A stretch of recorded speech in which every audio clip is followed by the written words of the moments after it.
Welcome back, guys. So it's been so long since I posted a rental update. I decided to go completely old school, bring back the green screen, get you guys all the rental stats. If you remember, my first rental video was entitled "The Florida Rental Market is About to Melt Down." I published that 10 months ago, last July. I kind of saw what was happening coming. We're gonna take a look at how things have changed since then, where we are now. The rental situation coming out of season here in Southwest Florida still does not look good for landlords or these multifamily investors currently. As you guys know, we saw massive rent spikes here over the pandemic and even afterwards. Much of the nation did, but it was specifically a lot worse in Southwest Florida because not only did we get hit with 10 to 20% increases on rental prices in a short period of time, we then got hit with Hurricane Ian, and all the landlords saw blood in the water because everyone's insurance was gonna pay their rentals while their house was getting repaired, and they skyrocketed rents even higher. Last July, I started seeing that pull back very fiercely, and I cannot believe where we are just 1 year later. And to help me illustrate this, guys, I'm gonna be using a newsletter that comes from ERES. This is basically the end of Q1, so they're gonna review what they're seeing up and down the Southwest Florida area, and let's jump right in. Right off the bat, for the multifamily market, they do note vacancy rates in new construction have jumped, but renters are still being attracted to the area.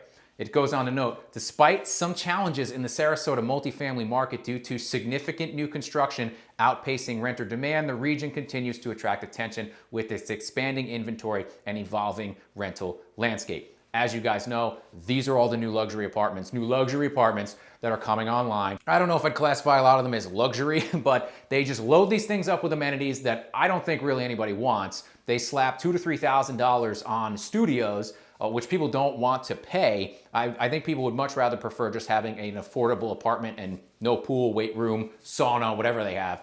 So they're having trouble filling these. This is illustrated in the fact that vacancy rates in Sarasota have seen a jump to 10% as they close out Q1 of 2024, and rent growth has decelerated to negative 2.1% annually. Now, obviously, guys, after rents jump 20, 30, 40%, negative 2.1% annually is not a big move for year over year, but it's just like housing prices, guys. These are cumulative effects that keep occurring, and they add up over time. And don't get confused, guys. 10% vacancy rate is high. The national average is 6%. So that's quite a bit over what the national average is. That's according to apartmentlist.com. They do, however, see that as condo sales plateau, I wonder why that might be happening, they think that more people are going to be focusing on multifamily apartments. And I guess that sort of makes sense because if you don't want to take on a condominium with the risk of assessments, the risk of God knows what can happen with new laws down the line, maybe you rent an apartment. I don't know. People generally don't seem to go in that direction, but they think that's where it may be headed. On to Fort Myers. Their vacancy rate, according to ERES,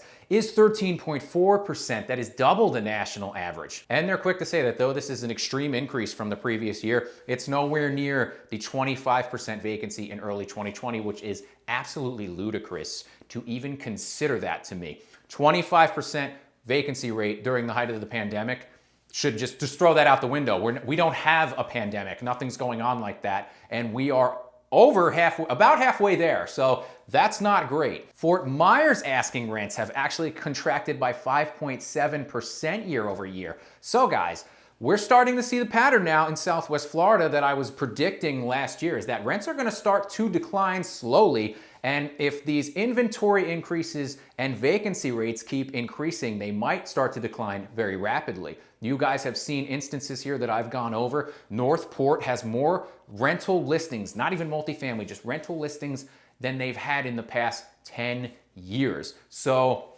that makes it kind of hard to ask astronomical prices that the people can't afford when they have so many options. There's going to be someone who will wheel and deal with you, and that seems to be the name of the game right now. If you're out there looking for rentals, try to get some deals. We have seen the apartment complexes offer these deals, free months, cash back, anything they can do to keep those rents artificially elevated. We know the price fixing lawsuit is still going on across the nation against RealPage, basically that they're fixing rents with an algorithm across the entire country, causing most of this to happen. Now, while this is happening, interestingly, Naples actually saw a boost in renter demand in Q1 2024, leading to a decline in vacancy rates to 8.7%. That is still over the national average.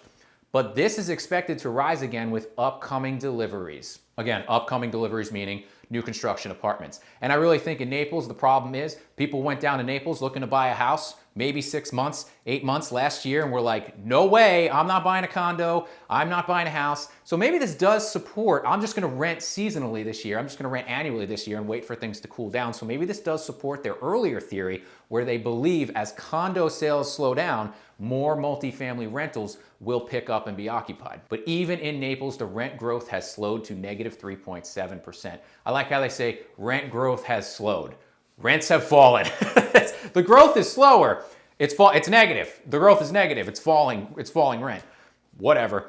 This is a theme of oversupply on the Gulf Coast, they stated. Punta Gorda, Florida, guys, hold on to your hats for this one because this is absolutely mind-blowing. Here in Punta Gorda, Charlotte County, guys, we face 27.5% vacancy rate. That is catastrophic. This is everything that I have been saying and seeing. This is where we are. This is what has been coming for a year. We almost have a 30% vacancy rate down here. That's unheard of. Obviously, this is also driven by a ton of multifamily apartments that we have constructed here, and they're planning, I mean, thousands more. So the rental landscape here looks very rough for landlords in the future. Now, rents are still elevated. They're still very high, but I gotta tell you, you can clip a lot of money off asking rent or get some decent deals with like I said, with people who are willing to pay. Now, guys, that's going to depend on your credit worthiness, unfortunately, your rental history. If you have evictions, if you have credit problems, you're probably not going to get a great deal. I hate to say that, but that's just the reality of the situation.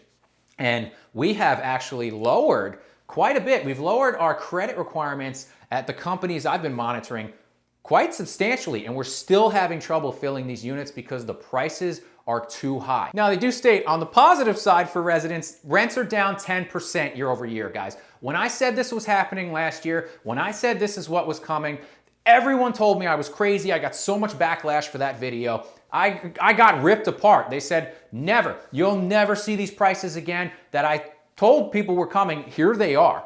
Now, it's great news for residents, but 10%, it's much more than 10%. That's 10% year over year. They were already down and heading on the downtrend last year. I have seen instances where asking rents are down 30% from their prime. A $3,000 house is down at $2,200 or less, and that's still not doing it.